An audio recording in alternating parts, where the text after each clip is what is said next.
माबायदि हाबाफारिनि गेजेरजों जोङो दिनै आबुं 3 बोसोरनि जि हाबाफारि लादों बेवहाय फुंनिफ्रायनो सेक्रेटारियेटआव जोङो हाबाफारि लादों आरो दिनै बड'फानि बे फबनाय जायगायाव फैनानै बिबार बावनाय बेखौ जागायजेननायनिफ्रायनो जों खालामबाय थादों मानोना बड'फानि सिमांजोंसो बड'फानि साननायजोंसो नैबे ओनसोलाव जौगानाय नैबे ओनसोलाव गोजोन नैबे ओनसोलनि सुबुंफ्रा राजखान्थि आरो गुबुन गुबुन मोनथायखौ मोननायनि मोनसे थासारिया फैदों दा बेनिखायनो जोङो जोंनि मोनफ्रोमबो अफिसियेल आनअफिसियेल हाबाफारिफ्राव बड'फाखौ गोसोखांनाया बे जोंनि डिउटि आरो बे हिसाबैनो जोङो दिनै बेवहाय फैदों नाथाय दिनै गिबि खेबनि थाखाय जानो हागौ जोङो सरकारनि गासै स्पिकार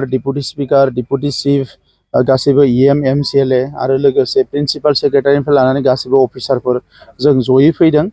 बिबार बावदों बेनि उनाव सुजित नार्जारी बिथांनो बिबार बावगोन आरो बेनि उनाव सेक्रेटारियेटआव जोंहा मोनसे हाबाफारि दङ बेनि उनाव दिनै सेलिब्रेसना जोंहा जोबगोन सानबानि नाथाय फैगौ 20 अक्ट'आव मोनसे गिदिरथार सुबुं गौमानि गेजेरजों जोङो माखासे आरोबाव बान्था राननाय हाबाफारि दङ आरो माखासे सुबुंफोरनो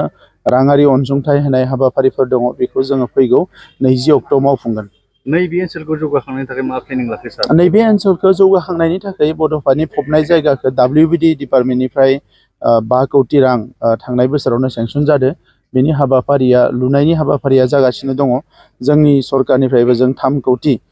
थांनाय बोसोरावनो जोङो थिग खालामनानै दोनदों नैबे 5 कौटिनि प्रजेक्टनि खामानिया सुरु जानाय लोगो लोगोनो स्टार्ट जानाय लोगो लोगोनो 3 कौटिनि खामानियाबो स्टार्ट जागोन आरो बेवहाय बे पार्क डेभेलप खालामनाय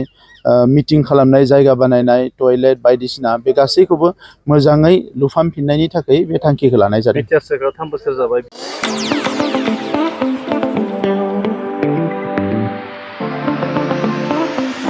सानाय सुनाय बेरामनि जेंनायाव गोग्लैना थानायफोरनि थाखाय गोजोनथाव खौरां गावनि देहानि सानाय सुनायखौ लानानै दुखुआव थानो गोनां गैला जुदि नोंथाङा सानाय सुनाय दंब्ला जिंगासिनांगौनि गोनांथि गैया।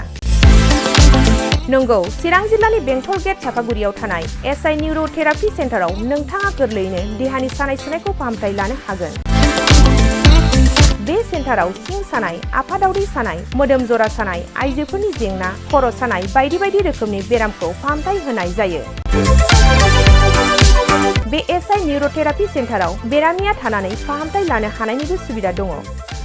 नोंथाङा SI निउर'थेरापि सेन्टाराव फाहामथाय लानो गोसो दंब्ला नैबे जानबुं नम्बर 7620160459 नङाब्ला 9476977956 आव थोंजों सुलाद लानो हागोन।